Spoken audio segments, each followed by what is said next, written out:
બુદ્ધિ ક્યારેય આવો વિચાર કરતી નથી. એમ પ્રાણી માત્ર વિચાર કરવો જોઈએ, હું બ્રહ્માજી અને ભગવાન ભોળાનાથ ત્રણમાંથી એ કોઈ અલગ છે જ નહીં. અમે કાર્યના ભાવેથી અલગ દેખાઈ શકીએ. જેમ અગ્નિ એક જ હોય, 3 લાકડા યજ્ઞકુંડમાંથી લ્યો, ગોળ લાકડું હોય એમાં લ્યો તો એ અગ્નિ તમને ગોળાકાર જેવો લાગે. તમે લાંબુ લાકડું લ્યો તો એમાં અગ્નિ તમને લાંબા આકારનો તમને લંબગોળ લાગે એ અગ્નિ, અને એમાં તમે લંબચોરસ રાખો તો લંબચોરસ જેવો લાગે. અગ્નિનું ખરેખર તો સ્વરૂપ 3 લાકડાઓ અલગ હતા એટલે ભગવાને કહ્યું અમે ઉત્પત્તિ, સ્થિતિ અને પ્રલય કરવા માટે અલગ રૂપો લીધા, બાકી અમે ત્રણેય એક જ છે. ને એવા સાથે કહ્યું કે જે પણ વ્યક્તિ 53મો શ્લોક ખાસ સમજવા જેવો છે. મારો ભક્ત હોય એ પ્રાણી માત્રમાં પારક્યમ બુદ્ધિમ કુરુતે એવમ ભૂતેષુ મત્પરઃ. મારો સાચો ભક્ત હોય, વિષ્ણુ ભગવાન કહે, જે મારો સાચો વૈષ્ણવ હોય એ ત્રણેયમાં ક્યારેય ભેદ નહીં રાખે. 54મો શ્લોક ત્રયાણામ એક ભાવાનામ યો ન પશ્યતિ વે ભિદામ. જો કોઈ અમારા ત્રણેય સ્વરૂપને એક રીતે જોઈ તો એ મનુષ્યને શાંતિ મળશે, બાકી અમારામાં ભેદ જોશે એને ક્યારેય શાંતિ નહીં મળે. સ શાંતિમ અધિગચ્છતિ. જો ત્રણેયને એક જોશે તો, એવું કહી અને અંતે ભગવાને દક્ષને કહ્યું કે દક્ષ તમે માગો, તમારે શું જોયું. અને ત્યારે એ તો કંઈ બોલ્યા નહીં, પણ ભગવાન નારાયણ એને આશીર્વાદ આપ્યા છે. 57મો શ્લોક ધર્મ એવ મતિમ દત્વા ત્રિદશાસ્તે દિવમ યયુહુ. જાઓ તમારી બુદ્ધિ ધર્મમાં રહે, અને તમારી સાચી બુદ્ધિ એ જ છે કે તમારી બુદ્ધિની વૃદ્ધિ એ જ ગણાશે સત્કર્મમાં લાગેલી હોય તો. એ ધી એ પણ એક લક્ષણ છે ધર્મનું. ધૃતિ ક્ષમા દમો સ્થેયમ શોચમિન્દ્રિય નિગ્રહ ધીર વિદ્યા સત્યમ ક્રોધો દશકમ ધર્મ લક્ષણમ. એટલે ધૃતિ ધૈર્ય કોને કહેવાય આપણે આ ચરિત્રમાં જોયું, ક્ષમા કોને કહેવાય એ આમાં જોયું, દમઃ ઇન્દ્રિયોનો નિગ્રહ, ઇન્દ્રિયોનો સંયમ કેવો રાખવો એ આમાં જોયું આપણે. અસ્તેય ચોરી નહીં કરવી, પત્ની પાસે બધું કહી દીધું કે હું પગે નહોતો લાગ્યો, હું સામેથી નહોતો ગયો. ઇન્દ્રિય નિગ્રહ, ઇન્દ્રિયોનો નિગ્રહ કેમ કરવો, ભગવાનમાં કેમ લગાડવી ઇન્દ્રિયોને, એ પણ મહાદેવજી શીખવાડ્યું છે. ધીર ધૃતિ ક્ષમા દમો સ્થેયમ શોચમ ઇન્દ્રિય, શૌચમ પવિત્રતા અંદરથી કેવી રીતે રાખવી મહાદેવજીએ રાખી છે. એટલું બધું કરવા છતાં પણ અંદરથી વેર નથી. ઇન્દ્રિય નિગ્રહ. ધીર વિદ્યા, ધીર તમારી બુદ્ધિને ધર્મમાં કેમ લગાડવી. વિદ્યા સાચા યથાર્થ જ્ઞાનને પ્રાપ્ત કરવું. સત્યમ સત્યતાને ધારણ કરવું. અને છેલ્લું લક્ષણ છે અક્રોધ, જેની આપણે ચર્ચા કરી ગયા. 10 લક્ષણોની ચર્ચા ભાગવતજીમાં છે. આને ધર્મ પ્રકરણ કહેવાય. ધર્મ પ્રકરણ. ધર્મ 10 રીતે જોવું. મોટા ભાગના લોકો કહે ધર્મ એટલે શું? ધર્મ જેનામાં આ 10 ગુણો જેની અંદર હોય એને ધાર્મિક વ્યક્તિ કહેવાય. ભગવાન કૃષ્ણએ આ 10 ગુણોની સ્થાપના કરી છે. ધર્મ સંસ્થાપનાર્થાય જે છે, આપણે એમ થાય કે તો ત્યાં સનાતન ધર્મ નહીં હોય, એ ઉખડી ગયો હશે. એની સ્થાપના નહીં, સંસ્થાપના. સ્થાપના અને સંસ્થાપનામાં ફરક. સમ્યક સ્થાપના સુષ્ઠુ સ્થાપના ઇતિ સંસ્થાપના. આ જેટલી મૂર્તિઓમાં સ્થાપના કરે છે પંડિતો, 100 વર્ષ પછી પુનઃ પ્રતિષ્ઠા કરવી પડે. સંસ્થાપનામાં પ્રતિષ્ઠા ન કરવી પડે. આ સ્થાપના છે એ સ્થાપના છે બાહ્ય છે ને ઓલી આંતરિક સ્થાપના છે. ભગવાન કૃષ્ણએ બધાની અંદર ધૃતિની સ્થાપના કરાવી, ધૈર્યની. કૃષ્ણ એટલું બધું ધૈર્ય રાખ્યું. આજે આપણે બધા ધૈર્યવાળા છે તો એનો મતલબ છે ભગવાને આપણી અંદર સ્થાપના કરી એટલે આપણે બધા ધૈર્યવાળા છીએ.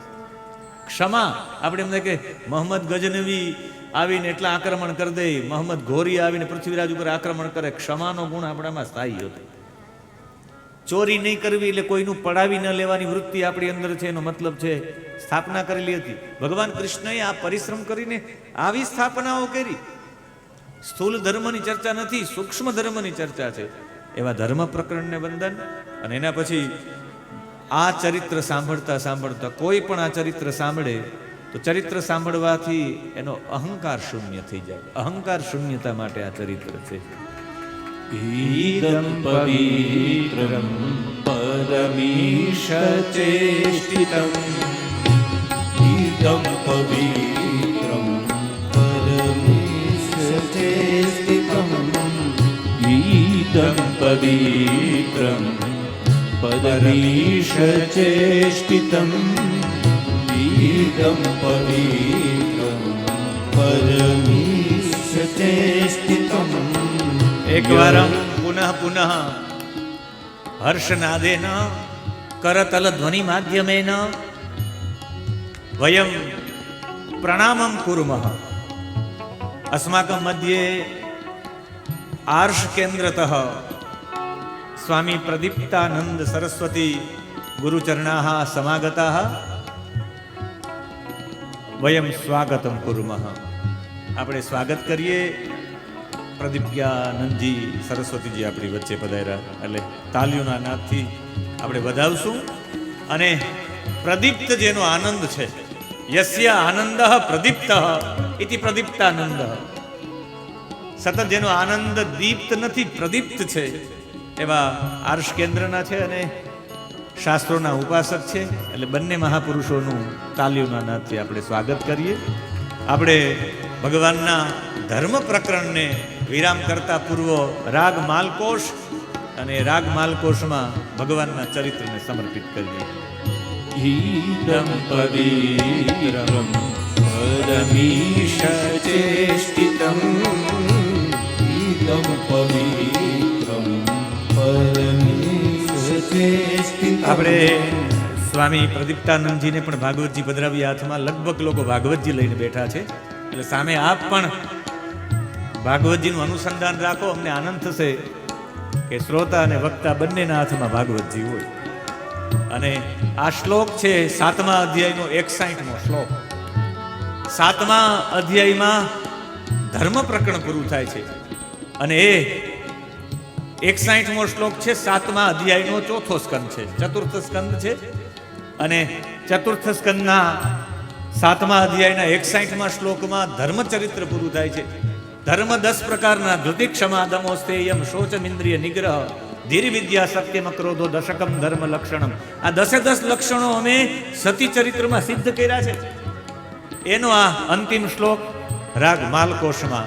આપણે પણ અમારે કાશીમાં બિસ્મિલ્લા ખાજી જ્યારે શરણાઈ વગાડતા હોય તો મોટે ભાગે માલકોશમાં વગાડતા, કાશી વિશ્વનાથજીને સંભળાવતા રાગ માલકોશમાં. આપણે પણ આ શ્લોક વિશ્વનાથજીને આ સતી ચરિત્ર અને આ શિવ ચરિત્રના ભાવથી આપણે પણ માલકોશમાં સંભળાવી દઈએ.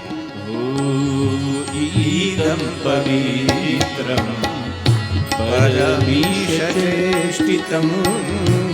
ઈદં પવિત્રમ પરમીશ ચેષ્ટિતમ. યશસ્ય માયુષ્યમ ભોગમર્ષણમ.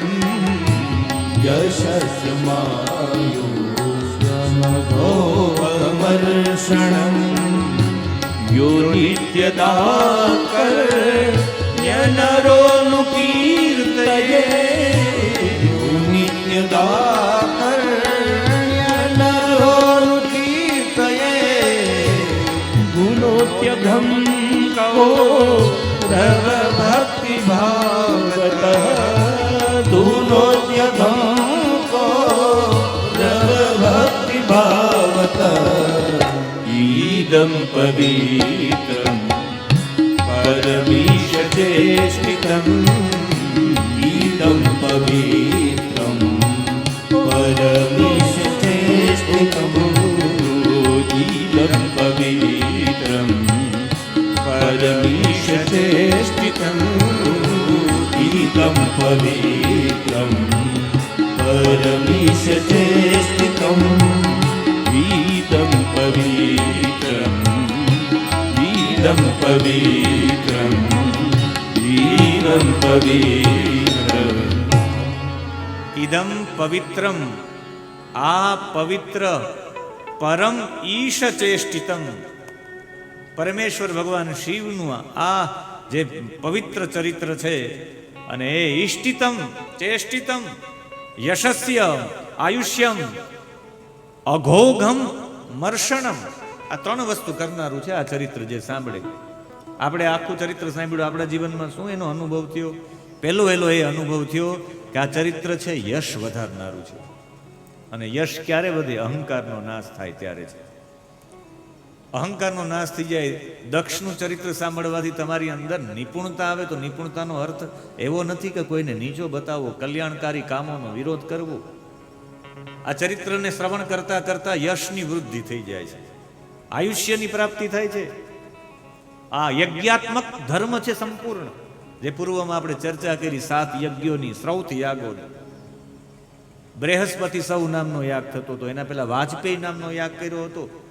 અને ધર્મ આખો બતાવવામાં આવ્યો છે, જેની અંદર અગ્નિષ્ટોમ, ષોડશી, અતિરાત્ર, આપ્ત,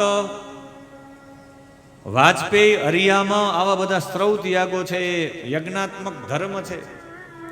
અને આ ચરિત્ર સાંભળતા સાંભળતા યજ્ઞથી આયુષ્યની વૃદ્ધિ થાય છે. આપણે એમ થાય કે યજ્ઞ કરવાથી આયુષ્યની વૃદ્ધિ કેમ થાય? યજ્ઞમાં તમે જેટલા સમય માટે બેસો એટલા તમારા શ્વાસની ગણના થતી હોય છે. આજે જ મને સવારમાં એક બેને પૂછ્યું કે ગાયત્રી મંત્ર જપવો જોઈએ કે નહીં. મેં એમને કહ્યું કે ગાયત્રી મંત્ર તમારો શ્વાસ સ્થિર હોય તો જપો. ગાયત્રી હંસ ઉપર બેસે છે. શાસ્ત્રોમાં એવા માટે મનાઈઓ કરવામાં આવી હોય, એના માટે એવું નથી કે કોઈ આ જપે ને આ જપે ને, બ્રાહ્મણો માટે જ આ જપ કરવો ને, પણ જેનો શ્વાસ સ્થિર હોય એ જપે. સોહમ હંસ, જેમ હંસ છે, આજે પણ સંધ્યા કરે ભૂદેવ, તો સંધ્યામાં 15 મિનિટ તો આગળ ભસ્મ લગાડવામાં જાય, આચમનમાં જાય. પૃથ્વી તો યા ધ્રુતા, પૃથ્વીની વંદના કરવામાં જાય, આસનની વંદના કરે, પછી પ્રાણાયામનો સંકલ્પ કરે ને પ્રાણાયામ કરે, પછી પોતે સંધ્યાનો સંકલ્પ કરે, અંબુપ્રાસનનો વિનિયોગ અને પછી અંબુપ્રાસનનો મંત્ર, પછી માર્જનનો વિનિયોગ ને માર્જનનો મંત્ર, એના પછી અઘમર્ષણનો વિનિયોગ ને એનો મંત્ર, એના પછી એ અર્ઘ્ય પ્રદાન કરે, એના પછી ઉપસ્થાન કરે, એનો પણ વિનિયોગ અને એનો પણ મંત્ર, એના પછી ગાયત્રીનું ધ્યાન કરે. આજે ગાયત્રી જયંતિ છે, એકાદશી, કાલે દ્વાદશી યુક્ત એકાદશી રહેવા માટેની કાલે છે, પણ આજે ગાયત્રી માનો પ્રાદુર્ભાવ છે. અને મારા ઘરે લગભગ 30 વર્ષથી માં ગાયત્રીની મૂર્તિ પ્રતિષ્ઠિત છે. અમે ગાયત્રી માતાજીને ભોજન કરાવ્યા વિના અમે ભોજન નથી કરતા. અમે એમને ભોગ લગાડીએ, એનું પૂજન કરીને પછી જમીએ. મારા માતા પિતા બંને ડાયાબિટીસ વાળા છતાં પણ એને ભોગ ન લાગે ત્યાં સુધી અમે જમતા નથી. આજના દિવસે અમે ગાયત્રી માતાજીની પ્રતિષ્ઠા કરી હતી. આજે અમારા માતાજીના પ્રતિષ્ઠાનો પાટોત્સવ છે. એટલે કથાના અંતમાં માં ગાયત્રીની વંદના પણ કરશું. આજનો વિષય છે, એની સાથે હું માં ગાયત્રીને જોડીશ કે સાચું ગૂગલ આપણા ઘરમાં, એની સાથે હું ગાયત્રી માતાજીને જોડીશ. એટલે એ વિષય પણ થઈ જાય ને માં ગાયત્રીની વંદના પણ થઈ જાય. અહીંયા આયુષ્યની વૃદ્ધિ એવા માટે કરનારું છે કે આપણા શ્વાસોશ્વાસની પ્રક્રિયા, ગાયત્રીનો જપ કરો, પછી ગાયત્રીનું ધ્યાન કરો, પછી ગાયત્રીનો જપ આવે, ત્યાં સુધી તમારો શ્વાસ સ્થિર થઈ ગયો હોય, અને શ્વાસ સ્થિર થઈ ગયો હોય પછી ગાયત્રીનો જપ થાય. તમે ચાલતા ચાલતા જમો તો શું થાય? એની અવળી અસર થાય. તમે બોલતા બોલતા જમો તો એની અવળી અસર થાય. એ આપણે ખબર નથી પડતી, પણ તમે એ કરો તો એની અસર થાય. ઊભા ઊભા જલ પીવો, સ્થિતો ન ખાદામી હસન ન જલ્પે ગતમ ન શોચામી કૃતમ ન મન્યે દ્વયો સ્તુતિયો ન ભવામી રાજન કેનાસ્મી મૂર્ખો વદ કારણે ન. ઊભા ઊભા જમવાની શાસ્ત્રોમાં મનાય છે. અન્ન નળીના કેન્સર થવા માટેની સૌથી મોટી સંભાવના ઊભા ઊભા જમવાથી છે, જલ પીવાથી. હું આપને કહીશ તો નવાઈ લાગશે, હોઠને અડાડ્યા વિના પણ જલ પીવો તો કેન્સર થવાની શક્યતાઓ રહે. સૌથી શ્રેષ્ઠ જલ હોઠને અડાડીને પીવો એ જ. વારાણસીમાં અમારે નિયમ છે, કદાચ એ જલ પધરાવે તમારે આવી રીતે પીવું, અહીંયા એ ઉપરથી જલ પધરાવે, બાકી અધરથી પીવો તો એ કે તમારો શ્વાસ અડી ગયો. જૂઠું તો છે જ, આપણે એને જૂઠું નથી સમજતા, પણ ખરા તૃપ્તિ અહીંયા સુધી થાય. અમે કાલે ચર્ચા કરી, કલશસ્ય મુખે વિષ્ણુ કંઠે રુદ્ર સમાશ્રિત. કાલે અહીંના ભૂદેવો હતા ને હાજર. આપ મૂલે તત્ર છે તો બ્રહ્મા, મધ્ય માતૃ ગણા સ્મૃતા. લોટો છે એમાં વિષ્ણુ કેમ આવે, રુદ્ર કેમ આવે, બ્રહ્મા કેમ આવે? કલશસ્ય મુખે વિષ્ણુ, કલશનું મુખ છે વિષ્ણુ છે, વિષ્ણુ તૃપ્તિનું કામ કરે. તમે અહીં અડાડો તો બોલો કાંઠાનો ભાગ અડાડો તો તૃપ્તિ થવાય. પોષણનું કામ વિષ્ણુ કહેવાય. એટલે કલશસ્ય મુખે વિષ્ણુ, કંઠે રુદ્ર સમાધિત. એનાથી નીચે આવો એ 75% ઉપર 80% જેટલો ગ્લાસ કે લોટો ભરેલો હોય તો એ જ લોટાની પૂર્ણ ભરેલો હશે તો એમાં જારી નહીં બાજે. એટલો ભરેલો તો ચારે બાજુ જારી બાજી જશે. એક ક્ષારનો નાશ થઈ જશે તાંબાના લોટામાં. ક્ષારનો નાશ સંહાર કરવા વાળો રુદ્ર જ હોય. એટલે કંઠે રુદ્ર અને મૂલે તત્ર સ્થિતો બ્રહ્મા. મૂળમાં બ્રહ્મા. તમે મૂળ જેટલો લોટો હોય એના મૂળ સહિતનું જલ ભરો ને એમાં તમે દાળિયા પલાળો, એની અંદર તમે ચણા પલાળો, એની અંદર તમે એ તત્કાલ બીજા બધા કરતા એમાં સર્જન શક્તિ સૌથી વધારે આવશે. એટલે કલશસ્ય મુખે વિષ્ણુ. આ ભાવ સાથે પણ કલશનું પૂજન થવું જોઈએ. એવી કલશની શક્તિ છે ને કલશના એ ભાવો પણ છે. કહેવાનો મતલબ છે આયુષ્યની વૃદ્ધિ. મૂળ વાત આપણે હતી કે તમે જ્યારે આ યજ્ઞાત્મક ધર્મચરિત્ર સાંભળો, આ આખું ધર્મ પ્રકરણ છે ચતુર્થ સ્કંદનું, અને ધર્મ પ્રકરણ તમે સાંભળો અને આ યજ્ઞાત્મક છે. યજ્ઞમાં તમે બેસો એટલે તમારી શ્વાસોશ્વાસની ક્રિયા મંદ થઈ જાય. આપણું આયુષ્ય શ્વાસથી નક્કી હોય. તમે કેટલા શ્વાસ લેશો. જે અત્યંત બ્રહ્મચર્ય ન પાડે એના જીવનનું આયુષ્ય ઓછું હોય. રતિક્રિયામાં શ્વાસોશ્વાસની પ્રક્રિયા વધી જાય છે. દિવસ દરમિયાન એનાથી વિશેષ વધી જાય એટલે દિવસે વર્જ્ય છે. સસલું 8 જ વર્ષ જીવે, એ 38 વખત શ્વાસ લે 1 મિનિટમાં. કાચબો 1 મિનિટમાં 4 વખત શ્વાસ લે. 13 વર્ષ સુધી જીવે કૂતરો. 13 વર્ષથી વધારે ન. શ્વાસોની ગણના પ્રમાણે છે. એટલે તો પ્રાણાયામ માણસને લાંબુ જીવન આપે છે. યજ્ઞાત્મક ધર્મ છે. આ ચરિત્ર સાંભળવાથી આયુષ્ય વધે. એનો મતલબ શ્વાસોની ગતિ તમારી ધીમી થાય. અને એ યજ્ઞમાં વારંવાર તમે ઊભા થાવ, પાછો પ્રાણાયામ, પૂરક, કુંભક, રેચક. એટલે એ પ્રાણાયામોના કારણેથી તમારું આયુષ્ય વધી જાય. યજ્ઞાત્મક ધર્મની ચર્ચા છે આ ચરિત્ર સાંભળવાથી, આ મહાદેવજીનું ચરિત્ર સાંભળવાથી. અને છેલ્લે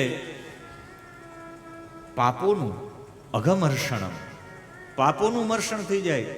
અને જ્યારે આવું બધું સાંભળી આપણે પાપ તરફ પ્રેરાય જ નહીં કે આપણામાં નિપુણતા આવે તો એ કલ્યાણકારી કામોનો વિરોધ નથી કરવો. એટલે ઇદમ પવિત્રમ પરમીશ ચેષ્ટિતમ યશસ્યમ આયુષ્યમ અઘોઘમર્ષણમ. એવા પાપનું દૂર કરીને રોજ માટે આનું કીર્તન કરવું જોઈએ. એવું ધર્મ પ્રકરણ 7 અધ્યાયોમાં હતું. હવે 5 અધ્યાયોમાં અર્થ પ્રકરણ છે. જીવનનો સાચો અર્થ શું? અને અર્થ પ્રકરણમાં ધ્રુવજીનું ચરિત્ર છે.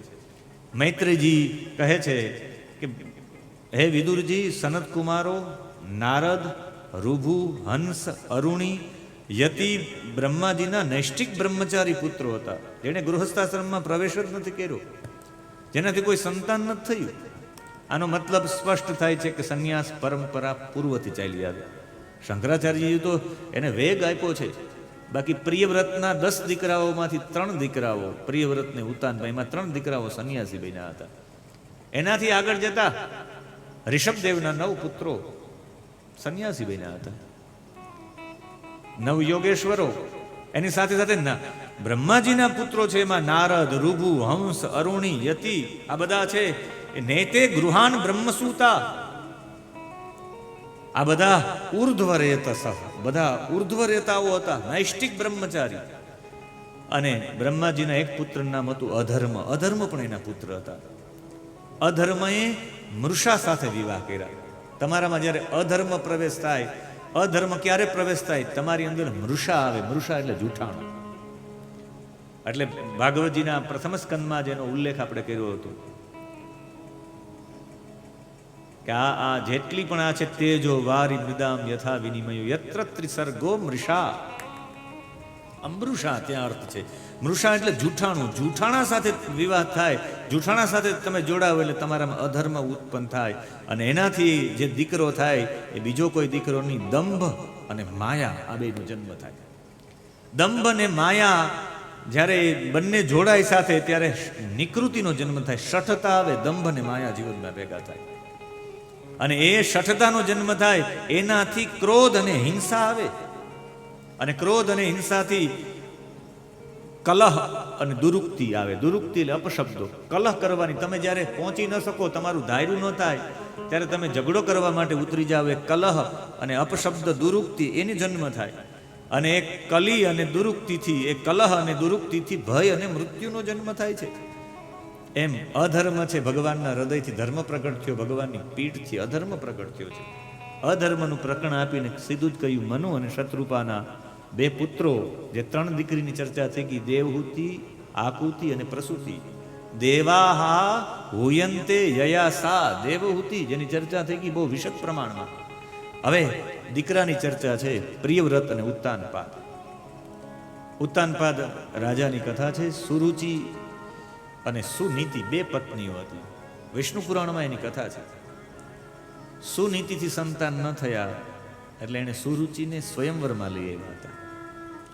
અને જ્યારે લઈને આવતા હતા ત્યારે જ આખા ગામમાં બહુ સુંદર ઉત્સવ થતો હતો, આખા નગરમાં, કે હું બીજા પત્ની લઈને આવું છું. એ તમને ખ્યાલ પડી ગયો કે ના ના, આ તો આજે જ રાણીએ કહ્યું છે સુનીતિએ કે એને ત્યાં સારા દિવસો છે, 1 માસ થયો છે. ત્યારે એ જ સમયે સુરુચિ નીચે ઉતરી ગયા કે હવે તો હું તો કેવી રીતે આવી શકું? પછી તો એને ત્યાં સંતાન આવી જશે, તમારો પ્રેમ એના પ્રત્યે વધી જશે. મેં તમારું વરણ ખોટું કર્યું, સ્વયં મેં વરણ કર્યું. તમે હવે હું તમારે ત્યાં તમારી સાથે નહીં આવું. ઉતરી ગયા, કહ્યું કે તમે મારી સાથે આવો, કે એક શરત ઉપર આવું, હું માનીતી બનું ને એ અણમાનીતી બને. અને અણમાનીતી બને એમ નહીં, નગરથી બહાર એને કોઈ બોલાવે નહીં, એની સાથે કોઈ ચર્ચા પણ ન કરે. ઈર્ષા પૂર્ણ શબ્દોમાં કહ્યું છે. અને એવા બધા શબ્દોમાં કહ્યું છે કે હું ત્યાં, અહીંયા 10મો શ્લોક છે, સુરુચિ શૃણવતો રાજ્ય શેર્ષ મહાતીર ગર્વિતા. એને પોતાના આટલા બધા ઘમંડથી એને ત્યાગ કરી દીધો છે કે તો હું તો જ આવું. અમને કહ્યું તું માનીતી ને અણમાનીતી, ગામથી બહાર કોઈને મદદ નહીં કરે, કોઈને બોલાવે નહીં. એક ગર્ભવતી સ્ત્રીને કોઈ મદદ કરવા ન જાય, બોલાવા ન જાય, એની હાલત કેવી હશે? 1 સેકન્ડ માટે તો એવું થયું સુનીતિને ત્યારે કે મરી જાઓ અત્યારે. પછી વિચાર કર્યો કે આ બાળક મારા પેટમાં છે, મારે મરવું યોગ્ય નથી. ને સૌથી મોટા 2 પાપો છે, એક આત્મશ્લાઘા અને એક આત્મહત્યા. મને બચાવી શકે તો બસ એક જ બચાવી શકે, એ છે ભગવાન નામ. અને ત્યારે નારાયણના નામનો એને સહારો લીધો છે. નારાયણનું નામ, નારાયણ નામ. એટલે એની સાવકીમાં જ્યારે ઠપકો આપે ત્યારે દીકરાને રોકે નહીં. જ્યારે મને પણ આવા ઘાવ વાગ્યા હતા ને ત્યારે મારું પણ રક્ષણ નહોતું, ત્યારે મેં નારાયણને ભેજ્યા, ત્યારે મારું રક્ષણ થયું. દીકરા, અત્યારે તને પણ નારાયણ જ તારું રક્ષણ કરશે. એવા માટે આને ત્યાં દીકરાનો જન્મ થયો, આને ત્યાં સારા દિવસો રહ્યા. 1 મહિના પછી જેવા જ આ સુરુચિ એવા છે, એમણે કહ્યું કે એને ત્યાં દીકરો આવ્યો તો મારે ત્યાં પણ દીકરો આવવો જોઈએ. એણે પણ ગર્ભાધાન આદિ સંસ્કારો કર્યા ને ધ્રુવજીમાં અને ઉત્તમમાં 1-1.5 માસનો જ ફરક હતો. 2 સરખા ઉંમરના હતા. આમને ત્યાં પણ ગર્ભાધાન થયું, એમને પણ સારા દિવસો રહ્યા. બંનેને ઘરે પુત્રનો જન્મ થયો. સુનીતિને ત્યાં ધ્રુવ થયા અને સુરુચિને ત્યાં ઉત્તમ થયા. તમે રુચિ સાથે જો જોડાશો, તમને જેવું ગમે એવું જ તમે કરશો ને સુરુચિ સાથે તમે જોડાશો, ઉત્તાનપાદ એટલે જીવ સુરુચિ સાથે જોડાશે તો એનું ફળ એને ત્યારે ઉત્તમ મળશે. પણ ધ્રુવ ફળ મેળવવું હોય તો સુનીતિ સાથે જીવવું પડે. આપણે સુનીતિ સાથે જીવીએ તો એનું ઉત્તમ ફળ મળે. અને એ ઉત્તમ ફળ મેળવવા માટે આ બંને ભાઈઓ 5 વર્ષના હતા અને બંને રાજાના પુત્ર હતા. અને રાજ સિંહાસન ઉપર બેસવા માટે બંને પુત્ર દોડ્યા છે. એમાં દોડીને ઉત્તમ તો ખોડામાં બેસી ગયા છે, પણ જ્યારે ધ્રુવ બેસવા માટે ગયા છે ત્યારે એની માએ વચ્ચે હાથ રાખી દીધો છે. અને 11મો શ્લોક, ન વત્સ નૃપતે ધિષ્ણમ ભવાન આરોઢુમ અરહતી. જો તું તારા બાપના ખોડામાં બેસવા જતો હોય તો નૃપતે ધિષ્ણમ ભવાન આરોઢુમ અરહતી ન ગૃહિતો મયા યત્વમ કુક્ષાવપી નૃપાત્મજ. તે હે રાજાના દીકરા, હે રાજકુમાર, ન ગૃહિતા મયા યત્વમ કુક્ષા.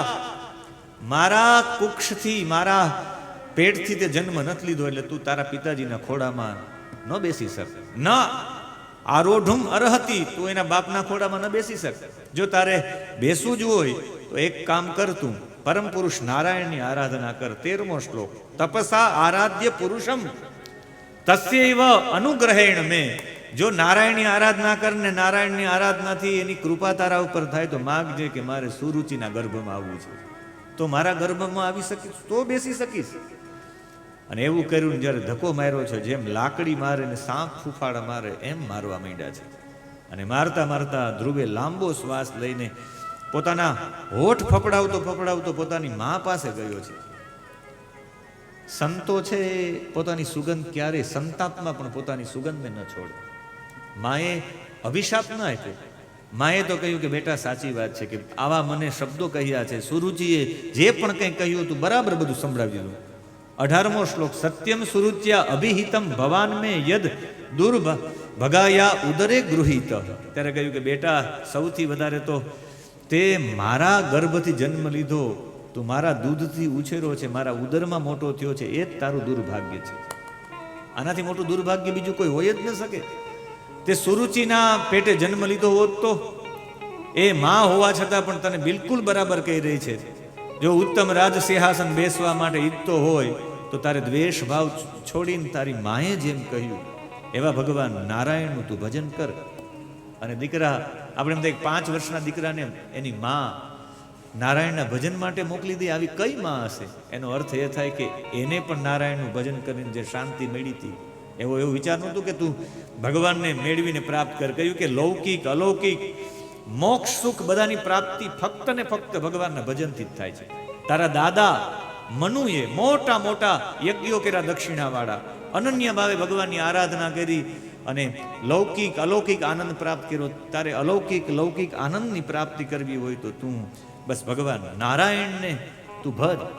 મને પણ હું એ મરવા માટે અત્યાર સુધી મને મારા પતિ બોલાવા તૈયાર નથી, આખા ગામના લોકો બોલાવા તૈયાર નથી, પણ હું જીવન જીવ્યું હોય તો નારાયણના નામથી. તું પણ નારાયણનું નામ લે.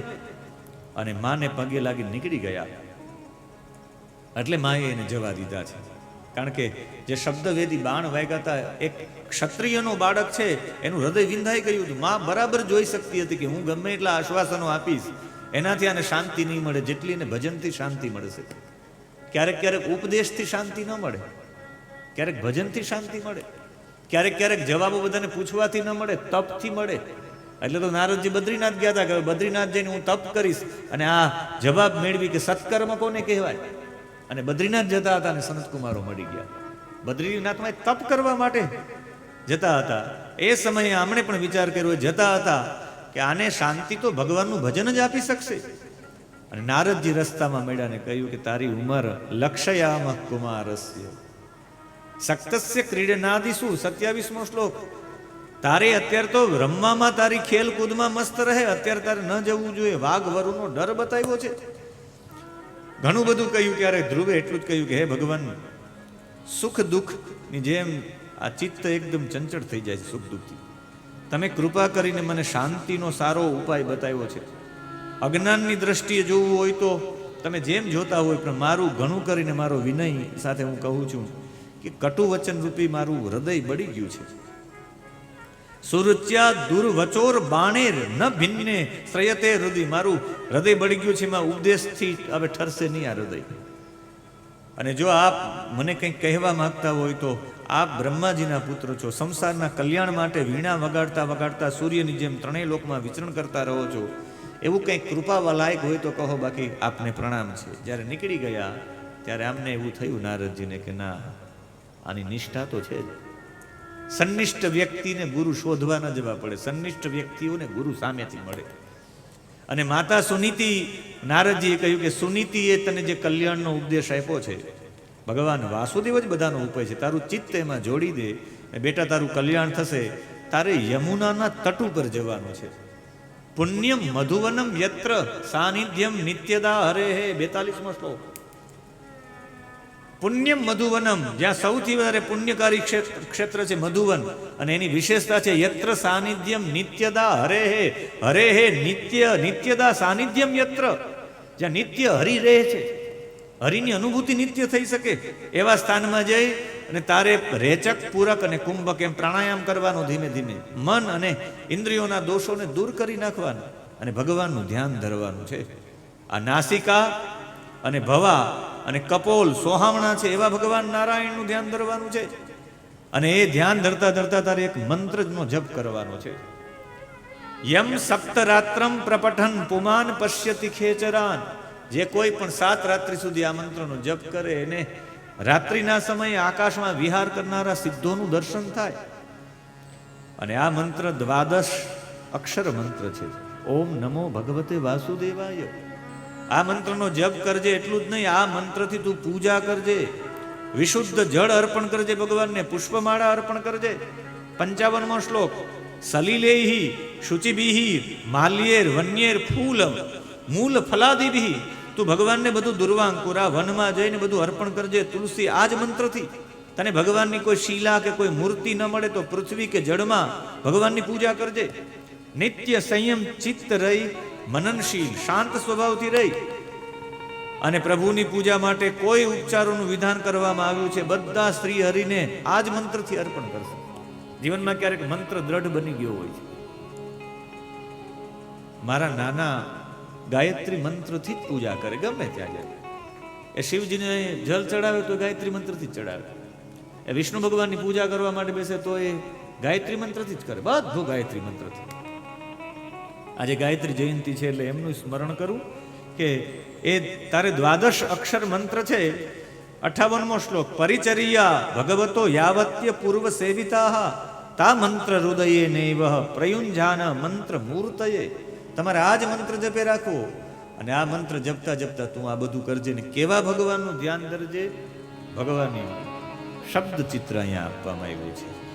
શ્રીવત્સાંકં ઘનશ્યામં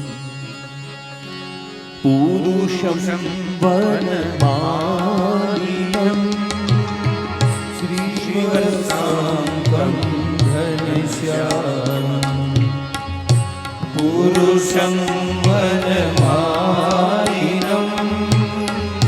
શ્રીવત્સાંકં ઘનશ્યામં પુરુષં વનમાલિનં.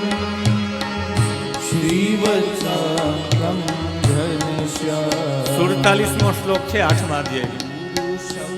8મા અધ્યાયનો 47મો શ્લોક છે કે ભગવાન કેવા છે. એની નાસિકા, એના ભવા અને એનું કપોલ એકદમ સોહામણા છે. આ નેણો પણ સોહામણા લાગતા હોય, આ કપોલનો ભાગ લાગતો હોય, અને નાસિકા સોહામણી લાગતી હોય, એકદમ પ્રકાશમય લાગે છે. જેના વક્ષસ્થળ ઉપર શ્રીવત્સનું ચિહ્ન છે, અહીંયા શ્રીવત્સનું ચિહ્ન છે. આખું શરીર છે એ કેવું લાગે, જળ ભરેલા વાદળાઓ હોય એવું, ઘનશ્યામમ એવું શરીર લાગે, એવા ભગવાનનું. અને પુરુષમ વનમાલિનમ, એના ગળામાં વનની માળા છે, ગળાથી લઈને પગ સુધી લાંબી. એની 4 ભુજાઓ છે, એમાં શંખ ચક્ર ગદા પદ્મ છે. એના અંગ પ્રત્યંગમાં મુકુટ છે સોનાનો, કાનમાં કુંડળ છે, કેયુર છે, કંકણ છે, આભૂષણો છે.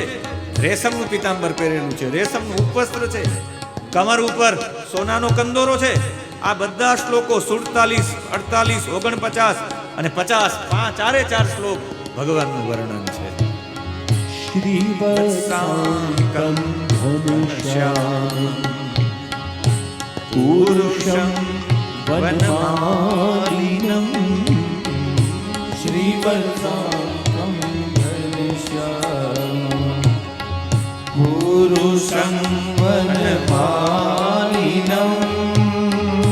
શંખચક્ર ગદાપદ્મે અભિવ્યક્તશ્ચતુર્ભુજં.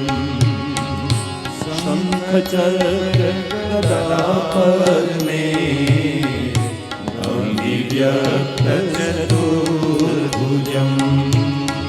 ઓમ નમો ભગવતે વાસુદેવાય. ઓમ નમો ભગવતે વાસુદેવાય. ઓમ નમો ભગવતે વાસુદેવાય. ઓમ નમો ભગવતે વાસુદેવાય. ઓમ નમો ભગવતે વાસુદેવાય. ઓમ નમો ભગવતે વાસુદેવાય. શ્રીવત્સાંકમ ઘનશ્યામમ પુરુષમ વનમાલિનમ શંખ ચક્ર ગદા પદ્મૈઃ અભિવ્યક્ત ચતુર્ભુજમ. એ અભિવ્યક્તા છે 4 ભુજા વાળા. શંખ ચક્ર ગદા પદ્મથી કિરીટિનમ કુંડલિનમ કેયુર વલયાન્વિતામ કૌસ્તુભ આભરણમ ગ્રીવમ પીત કૌશેય વાસસમ. આવા ભગવાનને જ્યારે લસત કાંચન નૂપુરમ, પગમાં નૂપુર હશે, શાંત મન હશે, આંખો આનંદિત થાય એવા હશે, સુવર્ણના નૂપુર હશે. લસત કાંચન નૂપુરમ, સોનાના પગની અંદર ભગવાનના ચરણો કેવા હશે. પદભ્યામ નખમણિ શ્રેણિયામ, ભગવાનના ચરણો છે એ તો નખમણિ મંડિત હશે. જેમ તમે કોઈ મણિ જોતા હોય એવા ચરણોના પગના જમણા અને ડાબા બંને અંગૂઠાના નખ એવા હશે, એવા ભગવાન બિરાજતા હશે ને એના માટે સતત આ જપ કરતા કરતા એ ભગવાન નારાયણનું ધ્યાન ધરજો તમે. ઓમ નમો ભગવતે વાસુદેવાય. ઓમ નમો ભગવતે વાસુદેવાય. ઓમ નમો ભગવતે વાસુદેવાય. ઓમ નમો ભગવતે વાસુદેવાય. ઓમ નમો ભગવતે વાસુદેવાય. ઓમ નમો ભગવતે વાસુદેવાય. 45મો શ્લોક. પ્રાસાદ અભિમુખમ, એકદમ પ્રસાદ પ્રસન્નતા પૂર્વક અભિમુખમ, આખા ચહેરા ઉપર પ્રસન્નતા છે. શશ્વત પ્રસન્ન વદન, ઈ ક્ષણમાં આંખો પણ પ્રસન્ન છે. સુનાસમ, નાસિકા સુંદર. સુભ્રુવમ, ભ્રુકુટી પણ સુંદર. ચારુ કપોલમ, એકદમ સુંદર કપોલ. અને સુર સુંદરમ, અરે ભગવાનનું આ બધું સુંદર હશે એવા પરમ સુંદર પરમાત્માનું તમે ભજન કરજો અને ભગવાનને બધું એ જ મંત્રથી અર્પણ કરજો. હરિનું પૂજન, મન, વાણી બધું ભગવાનને સમર્પિત કરજો અને ધીમે ધીમે ભોગ ઓછો કરજો. જેમ ભોગ છૂટતો જશે એમ ભાવ જગત ઊભું થતું જશે. જેમ ભોગ છૂટે એમ જ ભાવ આવે. આપણી સંસ્કૃતિમાં ભોગને છોડવાનો મતલબ છે ખાલી પેટે રહેવું એમ નહીં, ભાવ જગત ઊભું થાય. અન્નની એક વિકૃતિ છે અને વિકૃતિથી ભાવ જગત ઓછું થાય છે. એટલે ધ્રુવજીને તપોવન જવા માટે કહ્યું કે મધુવનમાં જાઓ અને મધુવનમાં જશો ત્યારે તમને આવા પરમાત્મા મળશે. ને એવા પરમાત્મા સાથે કહ્યું કે ધીમે ધીમે નિયમ બતાવ્યો છે કે તમે ત્યાં જઈને કેવી રીતે ભજન કરશો, કેમ કરશો. અને ભગવાન તમને મળશે. તમારે પ્રાણાયામ કરવાનો છે, તમારે ત્રિકાળ સ્નાન કરવાનું છે અને ત્રિકાળ સ્નાન કરી અને રોજ માટે યમુનાજીમાં સ્નાન કરી અને તમારે નારાયણનું ધ્યાન ધરતા ધરતા ત્રણ રાત્રિ પસાર થાય ત્યારે તમારે 1 માસ સુધી પેલા ફળ ખાવાના છે, બોર ખાવાના છે, કપિત્થ ફળ ખાવાનું છે. તમે યમુનાજીમાં સ્નાન કરીને કોઠા અને બોર આરોગજો, પછી ધીમે ધીમે એ પણ છોડતા જાજો. આપણે કહ્યું કે ભલે કાંઈ વાંધો નહીં, બધા ઇન્દ્રિયો સંબંધ બધું જ્ઞાન આપ્યું છે. તમારે પ્રાણાયામ કેવી રીતે કરવાનો છે, નિત્ય કર્મમાં 3 વખત સ્નાન કરવાનું છે. એકમેવ હરેસ્તત્ર કારણમ પાદ સેવનમ. તમારા જીવનનું બસ હરિનું ચરણ મારે લેવાનું છે, નિત્ય ભગવાનનું અર્ચન કરવું છે, આવો જ ભાવ થશે. અને 3 વખત સ્નાન કરવાનું, પ્રાણાયામ કરવાનું, નિત્યક્રમ કરવાનું, આસન પાથરી સ્થિર ભાવે બેસવાનું અને આવા નારાયણનું ધ્યાન ધરવાનું છે. આ મંત્રનો જાપ સતત કરતો રહેજે. પૂજા કર ત્યારે, અર્ચન કર ત્યારે, ધ્યાન કર ત્યારે સતત આ મંત્રનું રટણ કર. એટલે તારો મંત્ર છે એ મંત્રને મૂર્તિ એક થઈ જશે. તારા શરીરની અંદર સ્થાપન છે, એક એક સ્થાન છે શરીરના, દરેક સ્થાનમાં મંત્ર જાપ પહોંચી જવો જોઈએ. એટલે તો દરેકના પુરસ્ચરણો છે, પુરસ્ચરણો કરો તો તમારા આખા શરીરમાં મંત્ર પહોંચી જાય અને પછી વિશેષ જપ થાય. કરોડોની સંખ્યામાં પૂજ્ય બ્રહ્મલિંડ અંગ્રેજી મહારાજ એવું કહેતા કે તમે 13 કરોડ જપ કરી નાખો, 13 કરોડ. તો રક્તનું એનાલિસિસ કરવામાં આવે તો એ મંત્રનું ઉચ્ચારણ એ રક્તમાંથી થાય, પછી રક્ત સાથે ભળી જાય. ઓક્સફોર્ડ યુનિવર્સિટી પણ કહે છે કે તમે એનો ડિલાવર પ્રયોગશાળા એવું કહે છે કે તમે સતત જેનું ચિંતન કરો, સતત માંગલિક વાતોને સાંભળો, એ સાંભળવાથી પણ તમારા શ્વેત કણોની વૃદ્ધિ થઈ જાય. અડધો કલાકમાં 1500 શ્વેત કણો. આવી માંગલિક વસ્તુ સાંભળવામાં, એટલે મંત્રો માંગલિક છે. મંત્રો સાંભળવાથી પણ આનંદ આવે, તો કરવાની તો વાત જ ક્યાં છે જો સાંભળતા જ હોય તો. એટલે એ આજે પણ 7 રાત્રિ સુધી કોઈ પણ માણસ જપે તો એને આકાશ માર્ગમાં સિદ્ધ પુરુષોના દર્શન થાય. આ મંત્ર જે લોકોએ જેપો છે આજ સુધીનો, એને સિદ્ધ પુરુષોના દર્શન થયા છે. આના 12 અક્ષરો છે ને 12 લાખ જપ કરવો જોઈએ, કમસે કમ 12 લાખ. અને 12 લાખ તો થઈ જાય. અમારા વિસ્તારમાં 7 કરોડ જપ કરનારા લોકો છે. 7 કરોડ જપ કર્યા, 2 કરોડ વાળા, 7 કરોડ વાળા. આવા અનુષ્ઠાની 18 કલાક જપ કરે, ભજન માટે જ જીવન, ગૃહસ્થાશ્રમમાં રહીને. આવા લોકો છે એટલે એના એના માટે કોઈ 12 લાખ આમના જપ કરે તો ચોક્કસ સિદ્ધોના દર્શન થાય. ઓમ નમો ભગવતે વાસુદેવાય. ઓમ નમો ભગવતે વાસુદેવાય. બોલો ઓમ નમો ભગવતે વાસુદેવાય. ઓમ નમો ભગવતે વાસુદેવાય. ઓમ નમો ભગવતે વાસુદેવાય. ઓમ નમો ભગવતે વાસુદેવાય. ઓમ નમો ભગવતે વાસુદેવાય. ઓમ નમો ભગવતે વાસુદેવાય. ઓમ નમો ભગવતે વાસુદેવાય. ઓમ નમો ભગવતે વાસુદેવાય. એક ગુરુ દ્વારા દીક્ષા મળી ગઈ અને દીક્ષા મળી ગઈ એટલે ધ્રુવે પરિક્રમા કરી છે. 65મો શ્લોક. ઇતિ ઉક્તમ તમ પરિક્રમ્ય પ્રણમ્ય ચ નૃપાર્ભક. નૃપ અર્ભક એ રાજાનો બાળક પરિક્રમા કરી અને પ્રણામ કર્યા. લગભગ પુરાણોમાં 18 પુરાણમાં એક પણ પુરાણ એવું બાકી નથી જેમાં જ્યારે એના ગુરુને કોઈ પણ શિષ્ય વંદન કરે ત્યારે ગુરુને પ્રણામ કરે અને ગુરુની પરિક્રમા કરે.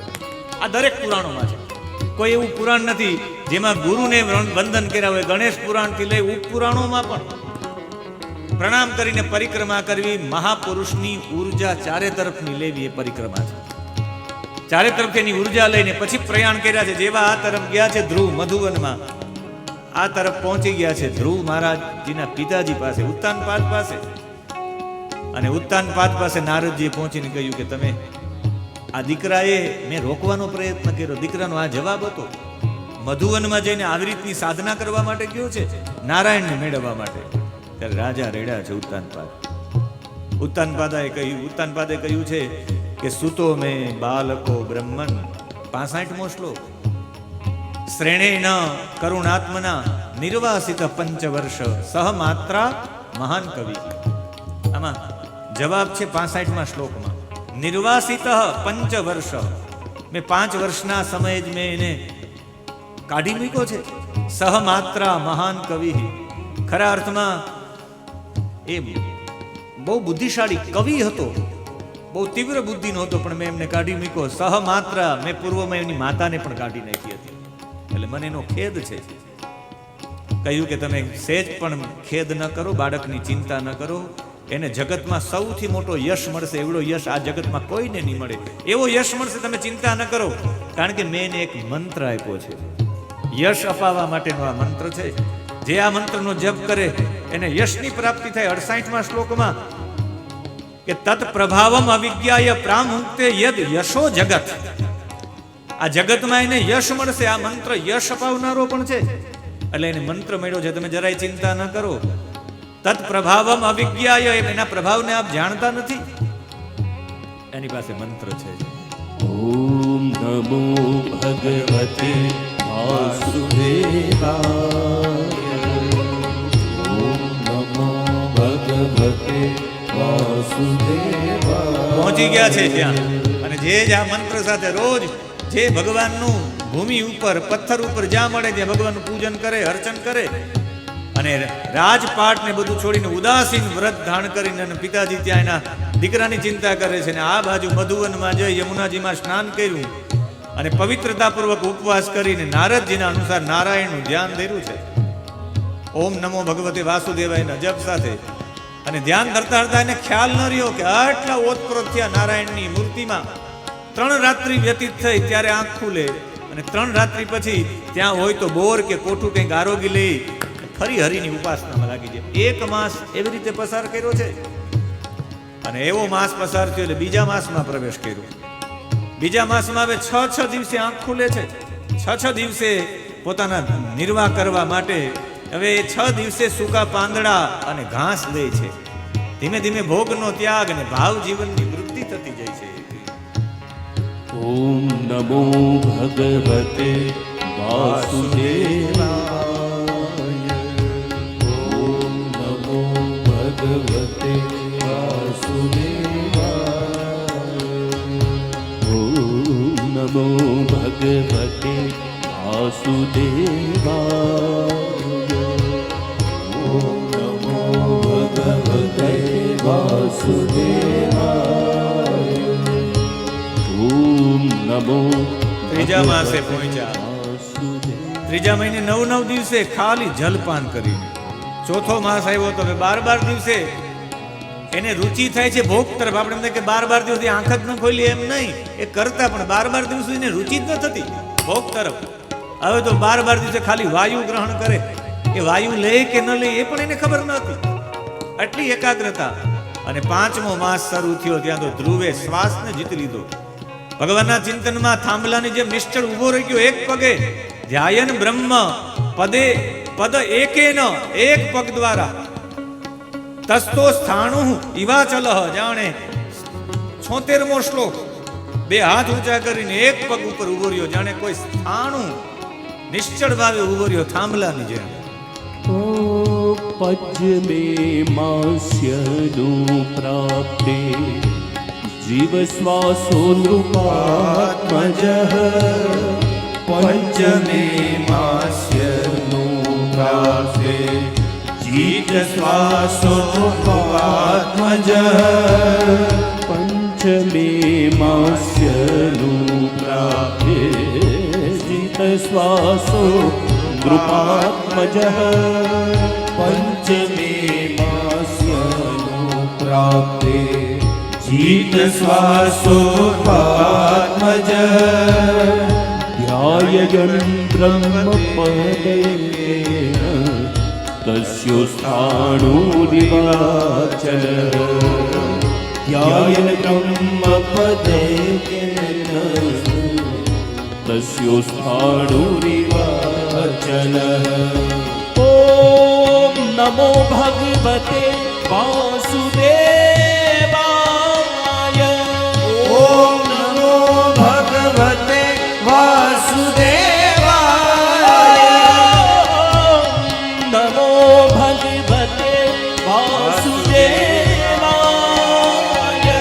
ॐ नमो भगवते वासुदेवाय 76મો શ્લોક. પંચમે માસ્ય અનુપ્રાપ્તે જીતશ્વાસો નૃપાત. શ્વાસને જીતી લીધું. પદે એકેન તસ્તો સ્થાણુ ઇવાચલ, જેમ થાંભલો હોય એમ ઉભા રહી. અને પછી તો 6ઠો માસ થયો, પગના અંગૂઠા ઉપર ઉભા રહી ગયા. આનો મતલબ થાય છે, આપણે એમ થાય કે એક પગ ઉપર પછી અંગૂઠા ઉપર. એને શ્વાસ લેવા માટેની પણ એના તરફ પણ એનો દ્રષ્ટિકોણ નહોતો. આનો મતલબ થાય છે માણસે શ્વાસને પણ જીતી લીધો છે.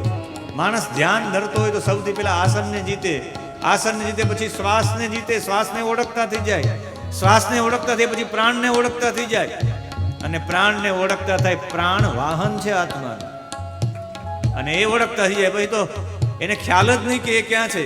આ તરફ ઇન્દ્રિયોના દ્વારોથી પ્રાણને રોકીને અનન્ય બુદ્ધિથી શ્રી હરિમાં એટલા ઓતપ્રોત થઈ ગયા. શ્વાસ અને પ્રશ્વાસ રોકાઈ ગયા છે. હવે તો શ્વાસ પણ નથી. એટલે ઘણી બધી પીડા થઈ લોકપાલોને. લોકપાલો હરિના શરણે ગયા અને કહ્યું કે અમે આપના શરણે છે, દુઃખીઓના દુઃખ દૂર કરો. અને ત્યારે ભગવાને કહ્યું કે શું હોય કે તમે દર્શન આપી દો એ બાળકને, અને પછી તો બાળકના દુષ્કર તપથી નિવૃત્ત કરી દઈએ તો આ બધાને શાંતિ મળશે. લોકપાલોએ પ્રાર્થના કરી અને ભગવાન ગરુડ ઉપર આરૂઢ થઈને મધુવનમાં પ્રવેશ કર્યો. તીવ્ર યોગાભ્યાસથી લાગેલા હતા ધ્રુવજી, અને એની બુદ્ધિ ભગવાનની વીજળી જેવી દેદીપ્યમાન હતી. મૂર્તિનું પોતાના હૃદયમાં એટલું બધું ધ્યાન હતું. એકાએક મૂર્તિ મંત્ર બધું એક થઈ ગયું હતું. ચારે તરફ એને નારાયણ જ દેખાતા હતા. ભગવાને જેવા એની સામે મધુવનમાં આવ્યા, પેલું ભગવાને કાર્ય કર્યું કે એના અંદર હૃદય આત્મામાં જે વિગ્રહ હતો એને અંતર ધ્યાન કર્યું. અને જેવો અંતર ધ્યાન થયા ને આંખ ખોલી ધ્રુવની, અંદરથી મૂર્તિ જેવી અંતર ધ્યાન થઈ. જોયું ત્યાં પોતાની સામે ઉભેલા જોયા, જેનું ધ્યાન અંદર ધરતા હતા એ બહાર હતા. આનો એક મતલબ એ થાય કે તમે સૂક્ષ્મમાં જેનું ધ્યાન ધરો એ સ્થૂલમાં મળે મળે અને મળે. સ્થૂલથી સૂક્ષ્મ જવાય એમ પણ, અને સૂક્ષ્મથી સ્થૂલમાં પણ જવાય. નરસિંહ મહેતા સ્થૂલમાં સૂક્ષ્મમાં ધ્યાન ધરતા હશે, 52 વખત અલગ અલગ 52 વખત મારી દ્રષ્ટિએ ભગવાનના ધ્યાન ધર્યા છે. 52 વખત નરસિંહ મહેતા પાસે સ્થૂલમાં આવવું પડ્યું. તમે સૂક્ષ્મમાં જેવો અનુભવ કરો એ સ્થૂલમાં તમને અનુભવ થાય. તમે સૂક્ષ્મમાં વિચાર્યું હોય કે ડાયાબિટીસ થાય તો સ્થૂલમાં આવે. તમારો વિચાર જ છે તમારું ભાવિ છે. કાલે આપણે ચાણક્ય નીતિના શ્લોકમાં જોયું, એ ભવિતવ્યતા તરફ લઈ જાય છે. જે ભવિતવ્યતા તરફ એવો વિચાર તમને આવે, વિચાર તાદૃશ, એવો વિચાર પણ એવો જ આવે છે અને તમને એ તરફ લઈ જાય. અહીંયા ભગવાને જેવી જ જે સૂક્ષ્મમાં ધ્યાન ધરતા હતા એ સ્થૂલમાં આવી ગયા છે. પ્રેમવશ અધીર થઈ ગયા છે. કાંઈ પણ બોલી નહીં શકા, સીધા દંડવત કર્યા ધ્રુવજી મહારાજ. ત્રીજો શ્લોક 9મા અધ્યાયનો એનું બીજું પદ, વંદતાંગમ વિનમય દંડવત. વિનયતા સાથે દંડવત કર્યા છે એને, સૂઈ ગયા એના ચરણોમાં. અને પછી તો ભગવાનની સામે હાથ જોડીને ઊભા છે. સ્તુતિ કરવાની ઈચ્છા થઈ. ભગવાને મનનો ભાવ જાણી લીધો, પણ સ્તુતિ કેમ કરી શકે 5 વર્ષનો બાળક? કોઈ શબ્દો તો હતા નહીં.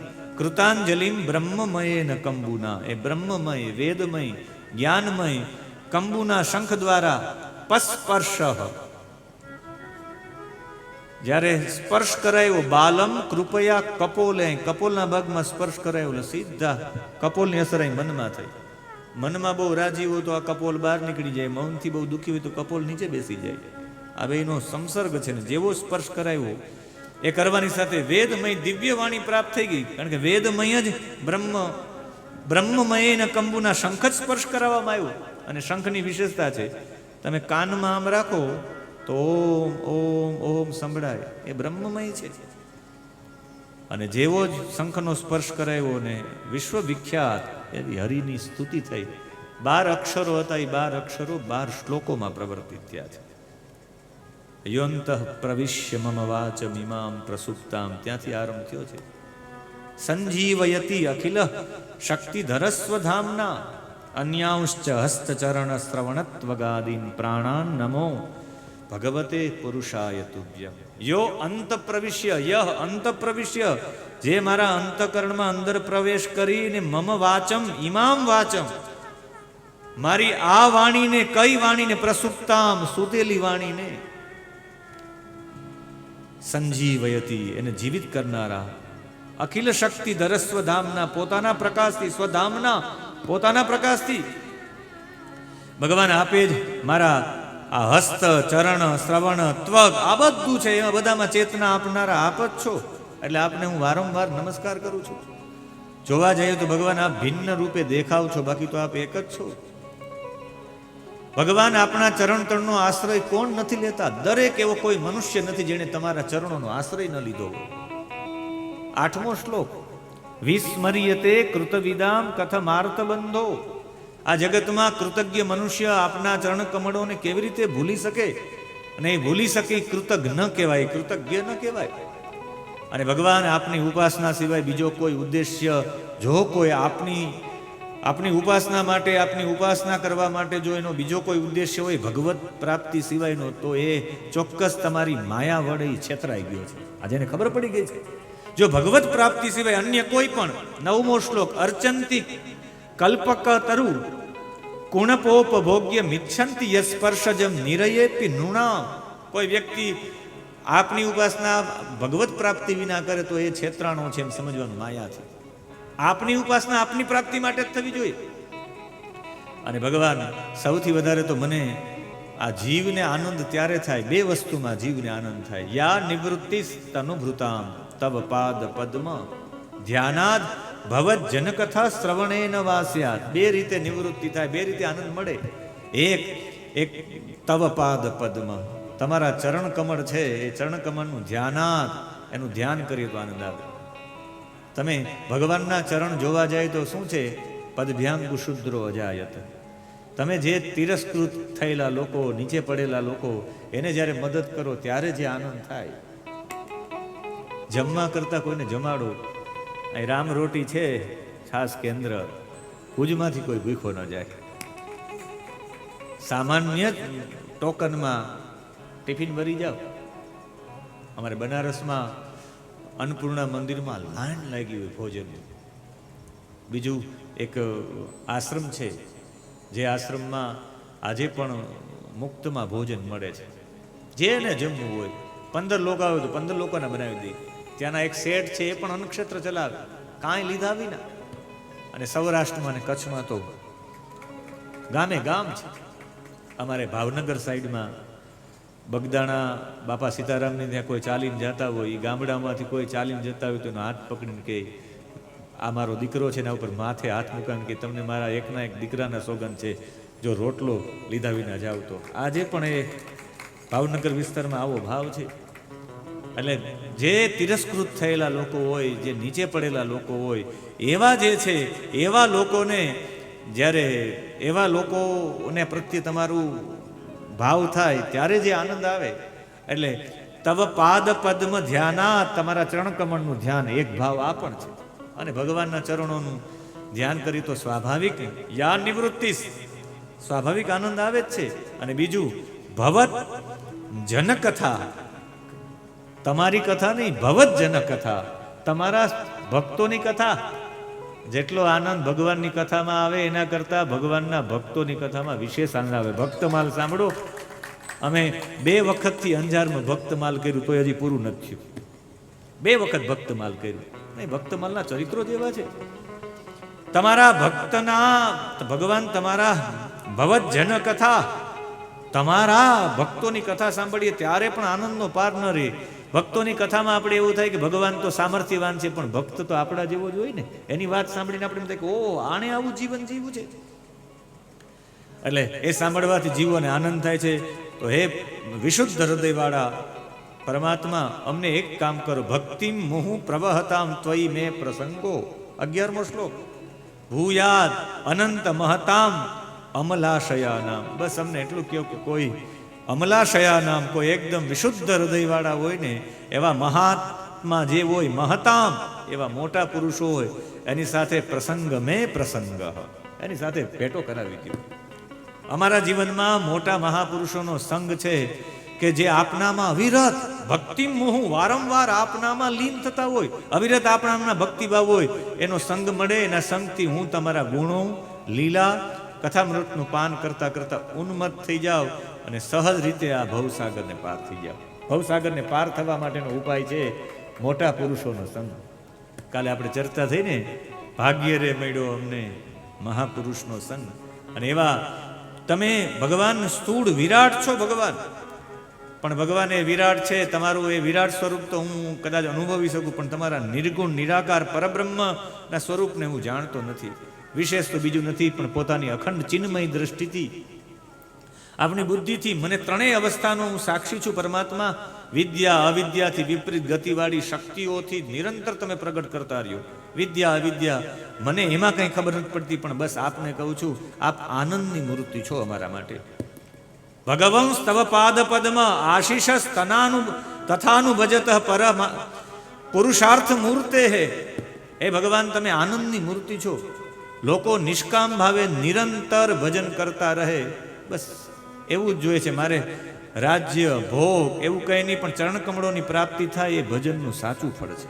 અમારા જીવનનું સાચું બળ શું? તો કે બસ તમારા આશીષ મળે, તમારામાં નિષ્કામ ભક્તિ થાય એ જ. અને પછી આંખ બંધ કરીને બેસી ગયા.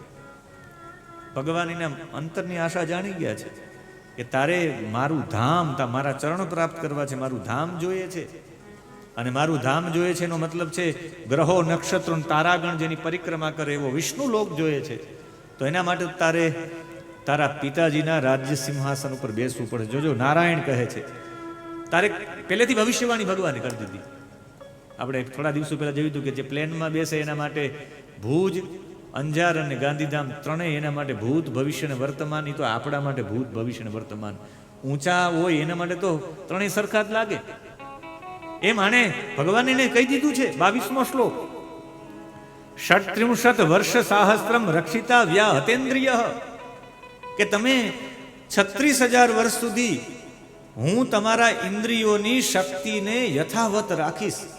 હું એનું રક્ષણ કરીશ. તમારી જેવી ઇન્દ્રિયો છે, 36,000 વર્ષ સુધી એવી ને એવી ઇન્દ્રિયો તમારી રહેશે, પણ તમારે કરવાનું શું? તમારા પિતાજીના રાજ સિંહાસન ઉપર બેસવાનું છે અને એના ઉપર રાજ્ય કરતા કરતા પ્રજાનું પાલન કરવાનું છે ધર્મપૂર્વક. અને ધર્મપૂર્વક પાલન કરશો ત્યારે તમારો ભાઈ ઉત્તમ છે એ શિકાર કરવા જશે ને તમારો ભાઈ મરી જશે. જોજો ભવિષ્યવાણી કરી દીધી ભગવાન.